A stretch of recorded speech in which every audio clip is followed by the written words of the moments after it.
반갑습니다. 2016년도 우리 성탄절이 주일이죠. 제가 기억하기로 주일날 성탄절이 이렇게 겹쳐서 된 적이 없는 것 같은데 성도님들 기억이 어떻습니까? 그래서 주일이 성탄절이라서 보통 24일날 저녁에 성탄 축하 발표를 하는데 하지 않고 오늘 오후에 진행하게 되었습니다. 제가 예전에 이제 24일날 성탄 발표를 계속 이렇게 하고 또 그 다음날 성탄 예배를 드릴 때 늘 마음이 안타깝고 아쉬웠던 것이 무엇이냐면 24일날 모든 교육기관과 또 선생님들이 수고하고 또 성도님들 함께 나와서 축하하고 밤 늦은 시간까지 또 집에 돌아가면 또 가족끼리 보내고 진짜 핵심은 25일날 성탄 예배인데 예배에 집중하지 못하고 피곤하고 또 많이 좀 힘들어하는 것을 보고 이건 좀 아니다. 본질이 정말 중요한 것이 바뀌었구나. 늘 아쉬운 마음을 가지고 있고 실행에 옮기지 못했는데 실제로 25일이 주일이니까 저는 너무 좋습니다. 너무 좋고요. 그래서 오늘 함께 예배드린 우리 성도님들에게 주님의 은혜가 가득하기를 주님의 이름으로 축복합니다. 아멘. 오늘은 하늘의 위로를 기다리는 자, 이런 제목으로 하나님의 말씀을 선포하겠습니다. 여러분, 올해 좀 성탄절 분위기가 어떻습니까? 우선 날씨가 좀 안 그렇죠. 너무 여러분 따뜻합니다. 한파가 곧 닥칠 것이라는 일기예보가 있었는데 오늘 아침부터 날씨가 따뜻하게 잘 풀리고요. 그래서 날씨가 너무 좋고 여러분 무엇보다도 시국이 좀 어수선하고 AI 때문에 우리나라 전 국민이 또 고통 가운데 주로 축산업에 종사하는 사람들이 어려운 가운데 있죠. 예전 같으면 여러분 이때 되면 어떻습니까? 거리마다 막 캐롤이 울리고 사람들 발걸음이 가볍고 또 새해에 대한 기대감, 설레임이 있었는데 이상하게 올해는 분위기가 그렇게 잘 되지 않는 것 같습니다. 지금부터 약 2000여 년 전에 예수님이 이 땅에 구주로 오신 그때도 지금 상황과 다를 바가 없었습니다. 영적으로 어두웠습니다. 이스라엘은 400년이 넘는 시간 동안 나라의 주권을 잃어버렸죠. 이런 모습을 예수님은 길을 잃은 양처럼 정말 유리하는 그런 이스라엘의 모습이다라고 예수님께서 말씀하셨죠. 그래서 정치적으로, 경제적으로, 종교적으로 엄청난 억압과 고통 가운데 있었습니다. 얼마나 여러분 시대가 어두우냐면요. 이스라엘 백성들에게 있어서 어둠 가운데 있는 백성들을 빛으로 제일 여러분 앞장서서 깨어있어야 될 직분자들이 누구입니까? 대제사장이죠. 대제사장들이 여러분 그 당시에 로마의 정부가 얼마나 결탁을 했냐면요. 대제사장의 직분을 얻기 위해서 로마 총독에게 리베이트를 했습니다. 뇌물을 받았습니다. 예수님께서 예루살렘 성전에 있는 상인들 돈 바꾸는 그 상을 엎으시고 비둘기나 양을 파는 사람들을 채찍을 만들어서 내쫓지 않았습니까? 거기 바로 여러분 대제사장이 직접 운영하던 상점이었습니다. 그러니까 엄청난 갈취를 취한 것이죠. 원래 여러분 외부에서 사서 가지고 오게 되어 있는데 그 안에서만 그러면 병들었든 어떻게 됐든 그 안에서 산 비둘기나 양만 하나님께 바칠 수 있도록 그렇게 했으니까 백성들은 어쩔 수 없이 비싼 값을 주고 살 수밖에 없는 그러니까 종교적으로 얼마나 여러분 타락했겠습니까? 이런 어려움 가운데 있었습니다. 그 어디에도 위로와 소망을 찾기가 어려웠죠. 이런 상황에서 하나님의 위로만을 바라보고 하나님의 위로를 기다린 사람이 있었습니다. 바로 오늘 본문에 나오는 시므온입니다. 성도 여러분, 시므온이 하나님의 위로를, 이스라엘의 위로를 기다리고 바라보았던 것처럼 오늘날 저와 여러분에게도 필요한 것이 바로 하나님께서 주시는 위로입니다. 여기서 제가 위로로 하는 것은 매일매일 도와주시고 공급받는 위로도 해당되지만 궁극적으로는 우리의 진정한 위로자가 되시는 구주 예수님이 다시 오실 것을 믿음으로 기다리는 것을 이것을 의미합니다. 예수님이 다시 오신다는 것이 여러분 우리에게 위로이지 않습니까? 분명한 위로. 시므온이 메시아를 하나님의 약속대로 위로로 소망으로 기다린 것처럼 저희들은 다시 오실 반드시 아버지의 때에 아버지의 고난 안에 다시 오실 그 예수님이 저와 여러분에게는 위로와 소망인 줄 믿습니다. 오늘 제가 전하고자 하는 메시지가 여러분 바로 이것입니다. 다시 오실 예수님이 우리에게 위로와 소망이 되기 때문에 성경에서 히브리서 기자는 우리에게 어떤 여러분 믿음의 자세가 필요한지 이렇게 권면하고 있습니다. 너희에게 인내가 필요함은 너희가 하나님의 뜻을 행한 후에 약속하신 것을 받기 위함이라. 잠깐 후면 오실 이가 오시리니 지체하지 아니하시리라. 인내의 믿음으로 주님의 위로를 온전히 바라보며 기다려야 한다. 우리의 믿음이 지체되거나 뒤로 물러가면 안 된다라고 이렇게 말씀하고 있습니다.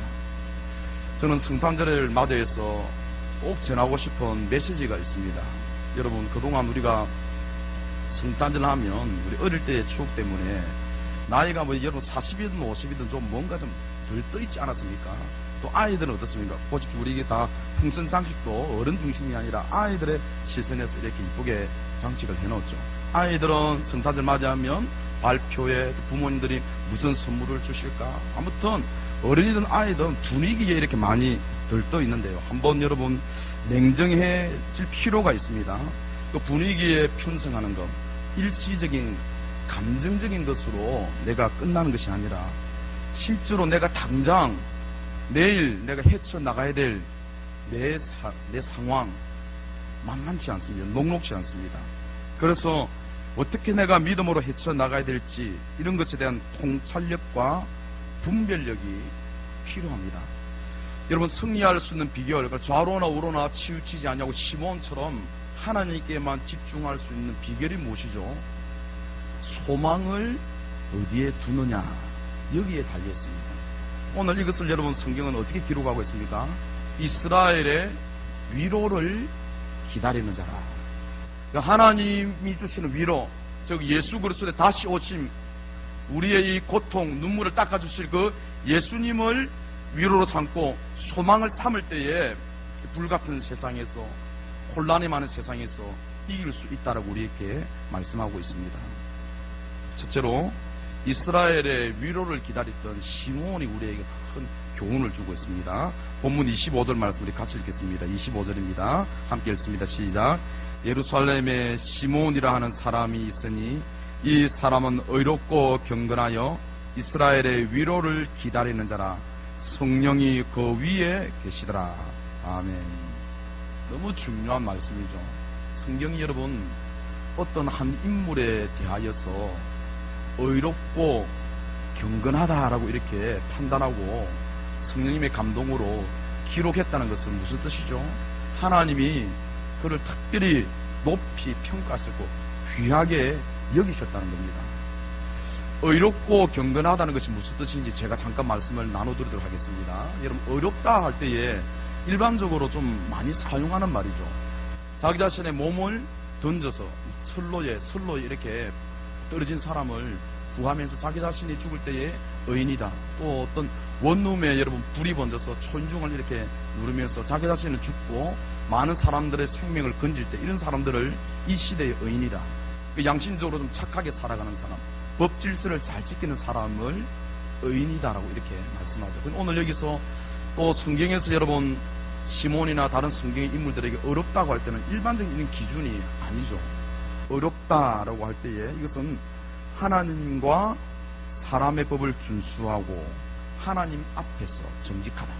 그래 하나님의 기준에서 마음에 합한 자를 의미합니다. 성경은 노아를 여러분 당대의 의인이다라고 이렇게 이제 말씀하고 있죠. 여러분 우리는 보통 이렇게 생각하죠. 어렵다, 어떤 사람에 대해서 어렵다는 이 평가에 대해서 그렇게 가치를 잘 많이 안 둡니다. 왜냐하면 특별히 우리가 믿음으로 말미암아 어렵게 되었지만은 예수님의 십자가의 사역 이전에 어렵다라고 평가를 받은 이런 사람들은 이제 성경이 우리에게 어떻게 또 율법에 대해서 어떻게 말씀하고 있죠? 율법을 행함으로 말미암아 어렵게 될 육체가 아무도 없다. 그래서 율법을 지키는 것을 통해서 어렵게 되는 것을 좀 과소평가하는 것이 있습니다. 그런데 여러분 그렇지 않습니다. 물론 믿음으로 하나님을 사랑하는 마음으로 율법을 지켜야 되죠. 예수님은 여러분 어떻게 말씀하고 있죠? 나의 계명을 가지고 지키는 자라야 나를 사랑하는 자니라고 이렇게 말씀하고 있습니다. 오늘 여기서 그래서 어렵다라고 하는 것은 무엇입니까? 주의 계명에 귀를 기울이고 진심으로 순종하는 것을 의미합니다. 우리가 믿음으로 말미암아 여러분 어렵게 되었다 할지라도 또 우리는 어떻게 됩니까? 그의 나라와 그의 의를 구해야 됩니다. 하나님이 기뻐하시는 삶, 계명 안에 순종하는 삶으로 나가야 되죠. 누가복음 1장에 보면 엘리사벳의 남편이 사가랴죠. 제사장 계열이죠. 사가랴와 엘리사벳에 대해서 성경이 이렇게 말씀하고 있습니다. 이 두 사람이 하나님 앞에 의인이니 주의 모든 계명과 규례대로 흠이 없이 행하더라. 이렇게 증가하고 있습니다. 그래서 성경에서 여러분 이 요셉이나 방금 제가 소개해드린 이렇게 사가랴, 엘리사벳의 어려움에 대해서 이렇게 부각시킨 것은 좀 의미가 있는 것이죠. 예수님은 바리새인들이나 서기관들의 의는 여러분 높이 평가하지 않았죠. 자기 자신의 의를 다른 사람들에게 드러내려고 하는 형식적인 것이었지만은 오늘 여기서 여러분 시몬에 대해서 어렵다라고 하는 것은 여러분 무엇이죠?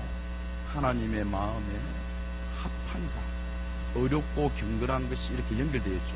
그래서 여러분 성경에 있는 어떤 인물에 대해서 어렵다고 하는 것은 여러분 우리가 마음에 좀 이렇게 좀 사모해야 됩니다. 하나님, 저도 이 구원받은 이 은혜 가운데 거하면서 주의 계명을 지키고 정말 거룩하고 경건하게 어렵게 살아가기를 원합니다. 그래서 하나님의 특별한 은총을 잊기를 원합니다.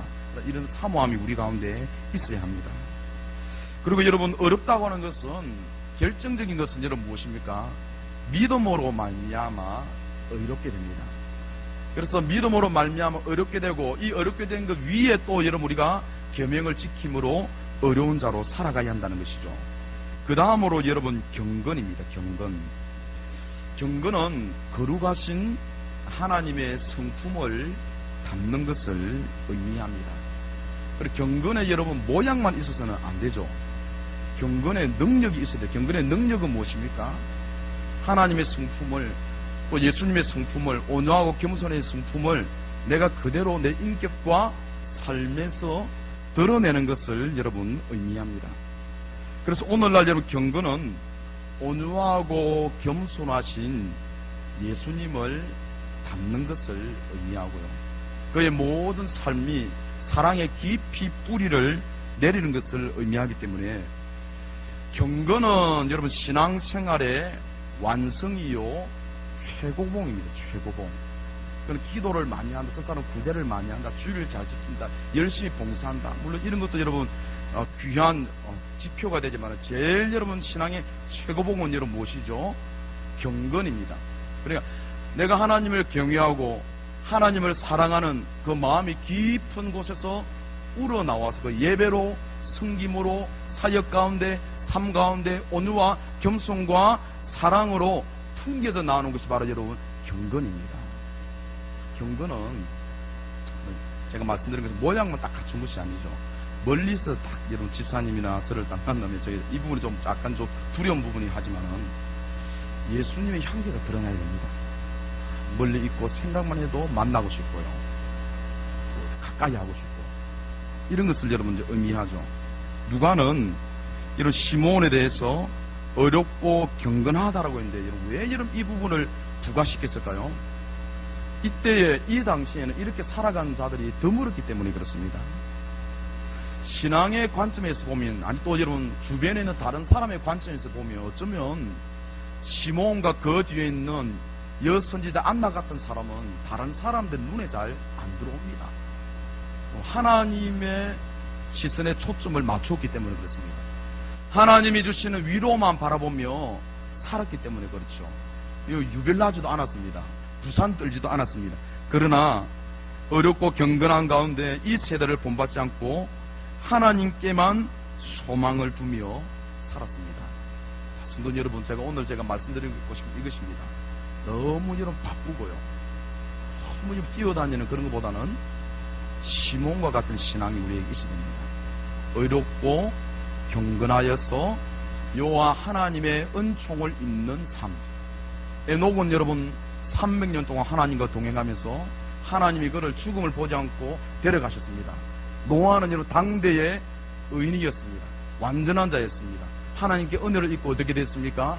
방주를 예비하여서 홍수 심판 때에 그와 그의 가족이 구원을 얻는 은혜를 잊게 되었습니다.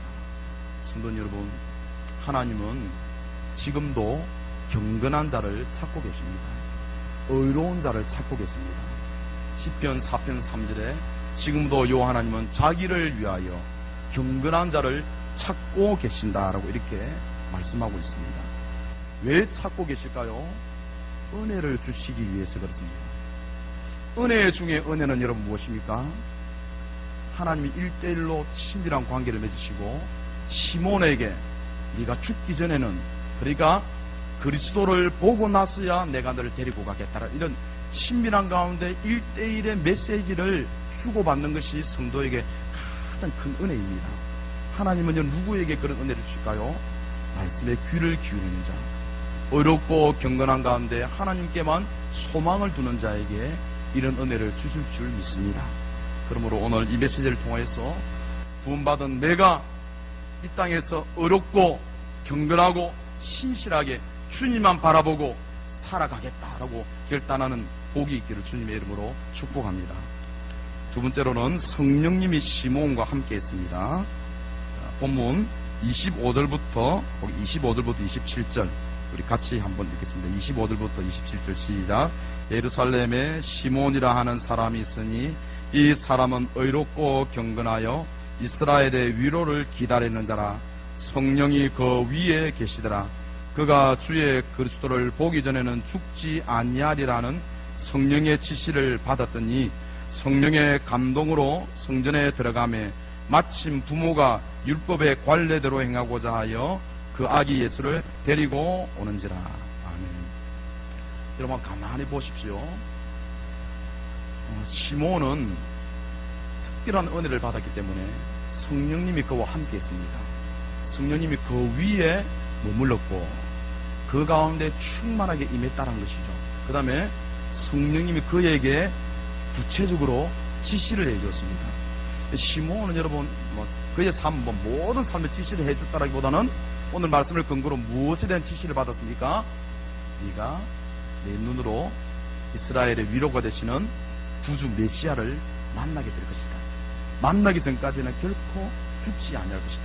여러분 죽음에 대해서 이 정도로 성령님의 지시를 받는다면 여러분 얼마나 좋을까요? 우리 여러분 사실 건강이나 사고 때문에 내가 언제 어떻게 될지 모른다는 불안감이 조금 있지 않습니까? 하나님께서 성령을 통해서 우리에게 우리의 마지막에 대해서 이처럼 우리에게 말씀해 주시는 이것보다 더 큰 위로가 어디 있겠습니까? 여러분 근데 시몬은 이런 이제 위로를 받았죠. 또 성령님 어떻게 하셨죠? 그의 마음을 감동케 하셨습니다. 이스라엘의 위로를 진심으로 기다리고 있는 그에게 이제 성전에 들어가라 라고 아주 강력한 역사. 그 성도들에게 있어서 큰 복이 무엇이죠? 성령님이 항상 함께하는 사람, 성령님의 인도가 있는 사람, 성령님의 감동이 있는 사람, 이런 자가 진짜 여러분 복 중에 복 받은 자인 줄 믿습니다. 이때는 여러분 아직까지 오순절 성령이 임하시기 한참 전이죠. 한참 전입니다.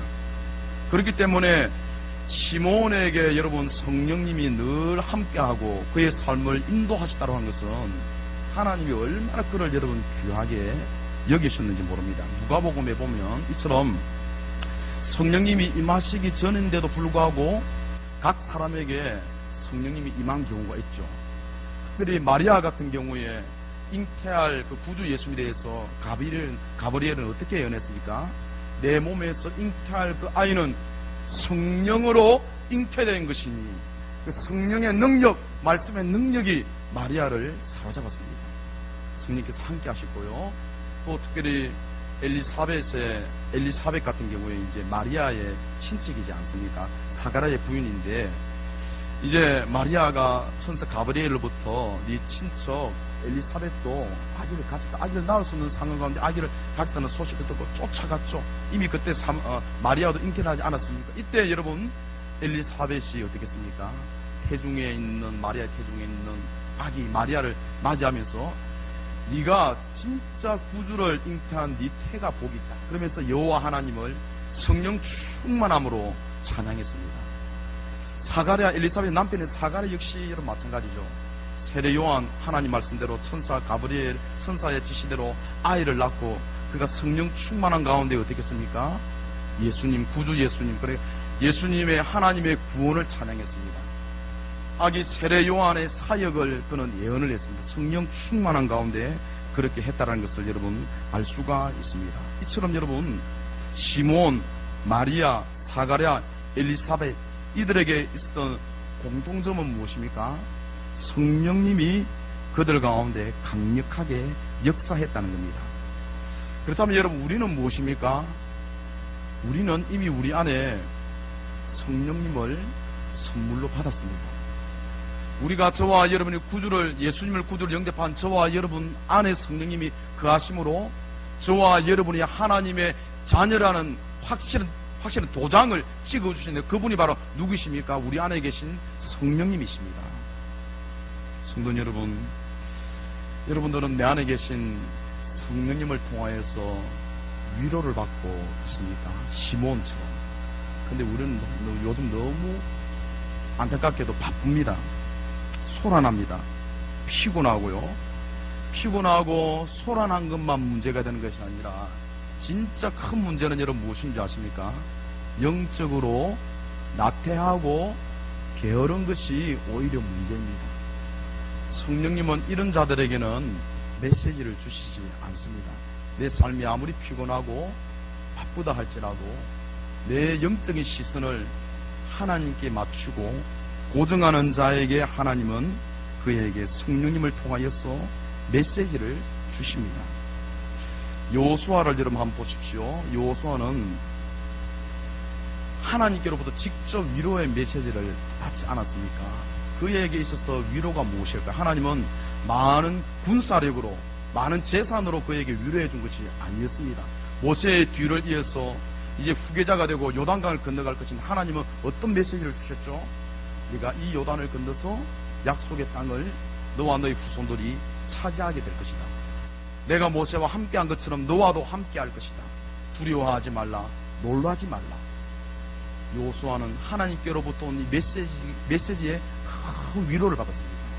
제가 오늘 여러분 성령님이 함께한 시몬에 대해서 메시지를 짜는 이유가 바로 여러분 여기에 있습니다. 오늘 우리의 시대 위로가 필요한 시대입니다. 성도님들 위로를 어디에서 찾고 있습니까? 동호회에서 찾고 있습니까? 아니면 다른 나라 취미에서 찾고 있습니까? 다른 어떤 것에서 여러분 찾고 있습니까? 하나님이 성령님을 통해서 주시는 이 메시지에 힘을 얻으시기 바랍니다. 한 달 동안 수개월 동안 내 삶이 앞이 보이지 않고 혼란 가운데 있다 할지라도 요수아에게 또 요셉에게 또 아나니아에게 찾아오신 그 성령님이 한 줄기 말씀만 주시면 우리의 삶은 큰 위로를 받고 살아날 수가 있습니다. 여러분 시몬이 아기 예수님을 만나서 안고 주 여호와여 내가 이제 눈을 감을 수 있겠습니다. 평안히 눈을 감을 수 있겠습니다. 여러분 이 위로를 받은 것은 무엇이죠? 시몬에게는 여러분 사실 그는 위로는 하나님의 위로를 구주 예수님 만난 것 외에는 없었거든요. 이미 그의 나이가 벌써 많았다라는 것을 우리가 판단할 수 있습니다. 그는 여러분 아기 예수님을 만났고 그 이전에 성령님이 그에게 주신 그 메시지 내가 구주 예수님을 보기 전에는 결코 죽지 아니하리라. 여러분 아무도 이 메시지를 못 들었습니다. 오직 시몬만이 그러니까 여러분 마리아 물론 요셉도 하나님의 예언의 말씀을 천사를 통해서 들었지만은 이 메시지를 유일하게 들은 사람이 여러분 누구입니까? 얼마나 귀하길래 얼마나 하나님이 은총을 베풀어 주셨길래 시몬에게 여러분 이 위로의 말씀을 주셨을까요? 여러분 성령 안에 거하십시오. 준주하더라도 주님 앞에서 머물러 서십시오. 말씀 안에 거하십시오. 눈을 들어 위를 바라보시고 주님을 바라보십시오. 분명히 성령님은 하나님 말씀을 통하여서 오늘 우리에게 필요한 말씀을 주실 것입니다. 각자 여러분 어떤 말씀 주실지는 모릅니다. 그러나 하나님이 성령을 통해서 우리에게 시몬에 주시던 것처럼 이 말씀 한마디만 우리에게 주시면 우리의 영혼은 살아날 수가 있습니다. 세상 모든 소망, 세상에 기대했던 것 모두 내려놓고 이제 하나님 앞에만 머물 수 있는 복이 우리 가운데 임할 것입니다. 이 복이 충만하기를 주님의 이름으로 축복합니다. 마지막으로 시몬은 이스라엘의 위로를 위로자를 드디어 만나는 복을 누렸습니다. 27절부터 32절까지 제가 읽습니다. 성령의 감동으로 성전에 들어가매 마침 부모가 율법의 관례대로 행하고자 하여 그 아기 예수를 데리고 오는지라 시몬이 아기를 안고 하나님을 찬송하여 이르되 주제여 이제는 말씀하신 대로 종을 평안히 놓아 주시는도다. 내 눈이 주의 구원을 보았사오니 이는 만민 앞에 예비하신 것이요 이방을 비추는 빛이요 주의 백성 이스라엘의 영광입니다. 아멘. 오늘 여기 보면 참 여러분 놀랍죠. 성령께서 그래 시몬 위에 머물러 계셨고 그에게 지시해 주셨는데 예수님이 아기 예수님이죠. 태어난 지 약 30일이 넘을 때입니다. 성전에 이때 왜 왔느냐면 앞에 말씀 읽지 않았지만 정결 예식, 이스라엘에는 정결 예식이 있었거든요. 출산을 산모가 출산하고 나면 남자아이가 태어나면 33일째가 되면 그때 이후가 되면 이제 정결케 된다. 그 다음에 여자아이가 태어나면 의식적으로 이렇게 정해놨습니다. 66일이 되면 이제 정결케 되기 때문에 그때 비로소 이제 산모가 남편과 함께 예루살렘 성전에 와서 깨끗게 되는 그런 예식을 경하게 됐습니다. 어린 양을 또 준비했고 시바 형편이 넉넉하지 않으면 산비둘기나 집비둘기 한 쌍을 주님한테 드릴 때에 제사장의 그것을 받아서 이제 깨끗해졌다고 선포하게 되죠. 그러면 깨끗게 돼서 다시 집으로 돌아가는데 오늘 여기 요셉과 마리아가 아기 예수님을 안고 성전에 들어온 것은 바로 이 정결 예식을 행하기 위해서 또 태에서 처음 태어난 것을 가축이든 사람이든 하나님께 드리기로 되어 있죠. 사람 같은 경우는 실제로 드릴 수 있기 때문에 성전에 있는 세겔로 대속해서 드리게 되는 이 두 가지를 정결 예식과 아기 예수님을 하나님께 드리기 위해서 성전에 들어왔죠. 근데 여러분 오늘 여기 놀란 것은 무엇이죠? 성령님이 시몬에게 강한 감동이 있었습니다. 여러분 이것은 근데 성경에만 기록된 것이 아니에요. 우리도 여러분 정말 성령 충만하면 이런 아주 강한 감동을 우리에게 이제 허락해 주시죠. 우리는 너무 여러분 내 의지나 내 생각과 내 판단대로 쉽게 움직이는 것이 습관에 되어 있기 때문에 이건 성경의 기록만 이렇게 되어 있는 것으로 판단하지만은 그렇지 않습니다. 지금도 성령님 우리의 마음을 감동케 하십니다. 가게 하시고 만나게 하시고 드리라게 하시고 기도하게 하시고 예배하게 하시고요.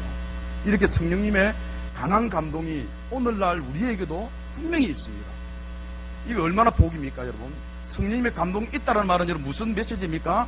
반드시 그 일이 이루어진다는 거죠. 내가 인도해 주겠다는 겁니다. 그럼 우리는 왜 이런 실패합니까? 내 감동에 따라 움직이기 때문에 그렇습니다.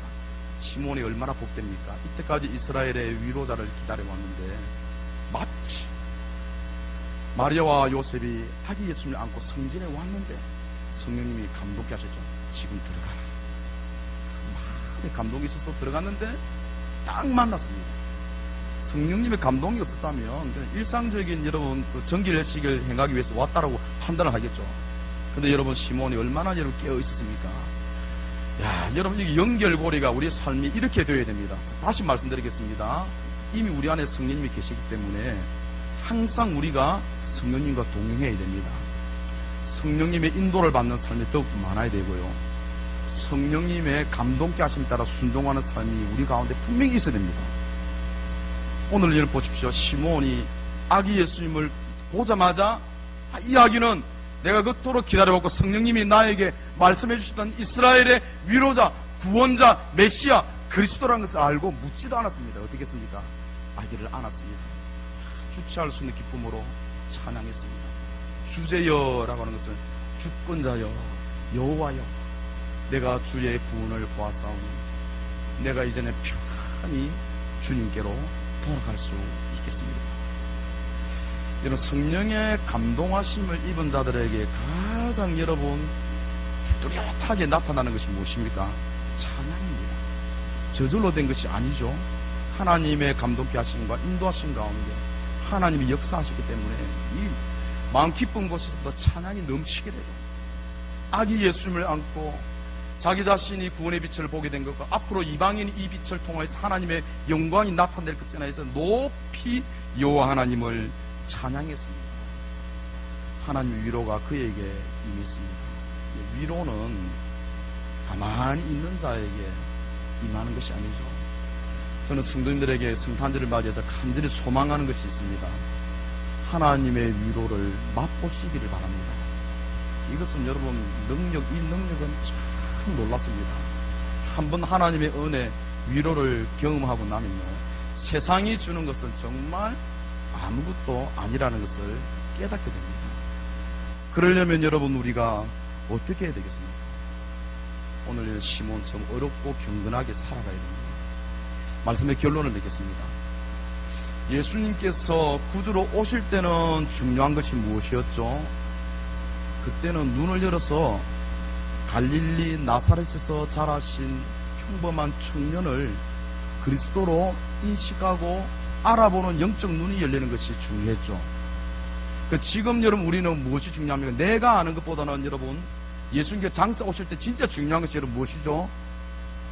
예수님은 모든 만인, 그를 교회를 핍박한 자들도 다 볼 수 있도록 예수님이 천하 만민이 다 볼 수 있도록 임하시는데 누구나 다시 오실 그 예수님이 재림의 주님인지 다 압니다. 그런데 여러분 우리에게 중요한 것은 그때 그분이 재림의 주님이라는 그 지식보다 더 중요한 것이 여러분 무엇이죠?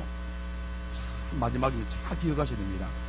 진짜 중요한 것은 하나님이 나를 아느냐, 예수님이 나를 아느냐. 여러분 예수님이 어떻게 기억할까요?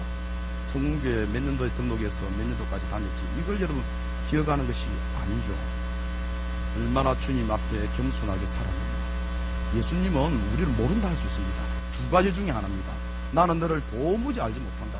나는 모르겠다. 이렇게 하는 그룹에 속하든지, 아니면 나는 너를 안다. 그래 믿음을 지키며 어렵고 경건하게 성령 안에서 살아온 내 수고를 한다. 이제 나와 함께 영원한 하나님 나라에 가서 살자. 기쁨으로 주님이 우리를 맞이해 주실 것인데, 성도님들 어디에 속해 있습니까? 예수님이 정말 나를 아는 그 그룹에 속해 있습니까? 기쁨으로 예수님이 나를 영접해주고 내가 주님을 맞이함으로 내가 정말 그때 위로를 받으려면 어떻게 되겠습니까?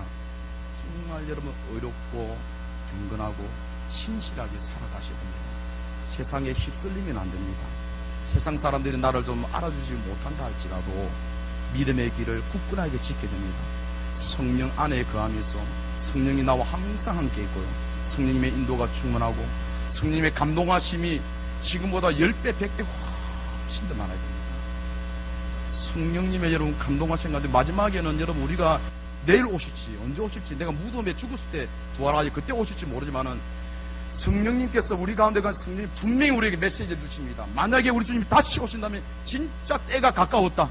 예수님께서 말씀하신 것처럼 무화과나무 잎이 연하해지고 돋아나면 여름이 가까운 줄 알 것처럼 주님이 문 앞에 이른 줄 알게 되는 그런 감동이 있을 겁니다. 지금까지 여러분 우리가 앞으로 신앙생활을 어떻게 해야 되겠습니까? 시몬처럼 하나님 위로를 바라보며 살아야 됩니다. 마지막 때 큰 감동이 우리 가운데 있어서 벌떡 일어나서 우리의 위로자가 되신 주님을 기쁨으로 맞이하는 복이 있기를 주님의 이름으로 축복합니다. 아멘. 기도하겠습니다. 여호와여,